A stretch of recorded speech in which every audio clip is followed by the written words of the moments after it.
దేవునితో ప్రతిరోజు ప్రార్థన చేసే అనుభవంలోకి నువ్వు వెళ్ళాలి. వాక్యానుసారంగా జీవించాలి. అర్థమైందా? వాక్యము నీ విశ్వాస జీవితంలో లేకపోతే నీ ప్రార్థన చేసే అదంతా కూడా శూన్యమైపోతుంది. దేవునితో ప్రతిరోజు సహవాసం ఉంటే నువ్వు ఉదయం నుంచి సాయంత్రం వరకు ఏ తప్పు చేయవు. క్రిస్మస్ అనేది యేసుప్రభు వచ్చాడు, వెళ్ళిపోయారు, ఆయన రాబోతున్నాడు. ఆయన ఎలా వస్తాడో తెలుసా? పాపులను పరిశుద్ధులను వేరు చేస్తాడు. అందరినీ నేను పరిచయం చేస్తున్నాను కదా, నేను పెద్ద సేవకుడిని అంటానికి వీల్లేదు. దేవుని దృష్టిలో నువ్వు ఎలా ఉన్నావు? బైబుల్ ఏముంటుందంటే, ఐఎమ్ ఏ హోలీ మ్యాన్, నేను పరిశుద్ధుడును, మీరును పరిశుద్ధత కలిగిన జీవితం జీవించాలి. అదే నిజమైన క్రిస్మస్. నీ పరిశుద్ధత జీవితాన్ని నువ్వు కాపాడుకోవాలి. అర్థమైందా? కాపాడకపోతే నీ బ్రతుకు దేవుని యొక్క దాంట్లో నువ్వు లెక్కలోకి నువ్వు ఉండవు. నిన్నటి దినాన్ని ఆదివారం ఒక బ్రాహ్మణ్, ఒక లేడీ ఒక సాక్ష్యం చెప్పింది. ఏంటో తెలుసా? ఆవిడ ప్రభువుని నమ్ముకోలేదు. ఒక పక్కన ఇంట్లో ఒక మార్తమ్మ అనే ఒక ప్రార్థన చేసుకునే ఆమె ఉంది. ఆమె బైబిల్ చదవటం, ప్రార్థన చేసుకొని ఈమె వింటూ ఉంది.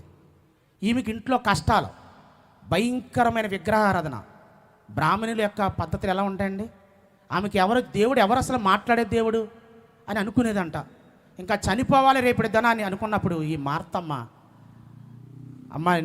ఆమె పేరు దేవి, మీరు బైబిల్ చదవండి అంటే, నాకు యేసుప్రభు ఎవరో తెలియదండి అని అన్నారంట. మీరు బైబిల్ చదవమంటే బైబిల్ తీసుకుని ఇంట్లోకి వెళ్ళిన తర్వాత రాత్రి యేసుప్రభు ఆమెను దర్శించాడు. దర్శించి ఎలా దర్శించాడో తెలుసా? పరిశుద్ధాత్మ శక్తి, ఇదిగో నా కుమార్తె, నిన్ను రాబోయే దినాల్లో వాడుకుంటాను. ఆమె నమ్మలేదు. నమ్మకపోతే ఏం జరిగిందో తెలుసా? 2 దినాలకి ఆమె దేవుని యొక్క మహిమను చూసింది, దర్శనాన్ని చూసింది. చూసిన తర్వాత దేవుడు ఏది మాట్లాడాడో అదే మాటతో ప్రభు యొక్క అనుగ్రహాన్ని పొంది ఈరోజు ఆంధ్రప్రదేశ్లోనే పరిచర్య చేస్తూ ఉంది యథార్థంగా. ఆమె అంటుంది, ఏ దేవుడు లేడు ఈ లోకంలో, యేసు ప్రభు ఒక్కడే దేవుడు, ఆయనే మాట్లాడేవాడు, మహిమ కలిగిన వాడు. నా జీవితంలో ప్రభువును నమ్ముకున్న తర్వాతే నిజమైన క్రిస్మస్ అని చెప్పింది. హల్లెలూయా. అర్థమైందా? కాబట్టి ఈరోజు మీరు సువార్తను ఎవరికి ప్రకటించాలో తెలుసా? రాళ్ళల్లో, రప్పల్లో, ఎంత కొండల్లో పరిచర్య చేస్తూ ఉన్నారు సేవకులు. అటువంటి పరిచర్య జరిగించాలి, యథార్థమైన పరిచర్య జరిగించాలి, ప్రభు సన్నిధికి నడిపించాలి. దేవుడు త్వరగా వస్తున్నాడు. వారి క్రియలు చొప్పున జీతం ఆయన దగ్గర ఉంది. ఆ జీతం ఇవ్వడానికి సిద్ధంగా ఉన్నాడు. నువ్వు ఏ గుంపులో ఉన్నావు పరిశీలన చేసుకో. ఈ క్రిస్మస్ కాలం, ఇది క్రిస్మస్ కాలం కదా, రాకడ కాలం. ప్రభు త్వరగా వస్తున్నాడు.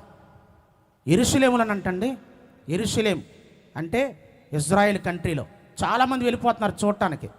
అక్కడ దేశ అధ్యక్షులు అంటే అన్నీ నిర్మించేశారు కదా, ఏంటి హోటల్స్ అవి ఖాళీ లేవు అసలే. ఒరే, ఒలివ కొండ మీదకి వెళ్ళి, ఒలివ కొండ మీద ప్లేస్ ఉందో చూసి రమ్మన్నాడంట ప్రెసిడెంట్. వీళ్ళు భూగర్భ శాస్త్రవేత్తలు వెళ్ళి ఒలివ కొండ పరిశీలిస్తే అక్కడ కట్టడానికి స్థలం లేదు. కిందంతా డొలిసేశారంట ఒలివ కొండ అంతా. అయా, ఇది బలహీనమైపోయింది. బైబిల్లో రాయబడి ఉంది, యేసు ప్రభు పుట్టినప్పుడు ఎక్కడిదండి ఆరోహణం ఇదయ్యాడు? ప్రత్యక్ష ఒలివ కొండ మీద. అలాగే మళ్ళీ ఒలివ కొండ మీద దిగుతాడు, ఒలివ కొండ మీద దేవుడు తీసుకెళ్ళాడు. ఈ యొక్క ప్రపంచం మత్తయి సువార్తలో ఉంటుంది 24-23 వచ్చిన. ఇదిగో మరి యుద్ధములకు యుద్ధ సమాచారం మీరు వింటారు, మరణాలు, భూకంపాలు, భయంకరమైన పరిస్థితుల్లో మనం జీవిస్తున్నాం. ఇది క్రిస్మస్ కాలం కాదు. ఎంత దుర్మార్గమైన రోజులంటే యూట్యూబ్లో, వాట్సాప్లో, ఫేస్బుక్లో చూస్తుంటే మగవాళ్ళు పెళ్లి చేసుకుని ఆడవాళ్ళు దుర్మార్గమైన ఏమైనా కార్యాలు జరుగుతూ ఉన్నాయి. ఇవన్నీ కారణం తెలుసా? ప్రభువు త్వరగా వస్తున్నాడు. ఆయనే నిజమైన దేవుడు. నిన్ను నన్ను తీసుకువెళ్ళిపోవడానికి సిద్ధంగా ఉన్నాడు. హల్లెలూయా. కాబట్టి ఈ క్రిస్మస్ యొక్క సందేశం ఏంటంటే, ప్రభుతో ఏకమైపోవాలి, ప్రభుతో మనం గడపాలి, ప్రభుతో జీవించాలి. అదే నిజమైన Christmas. Hallelujah. Thank you so much.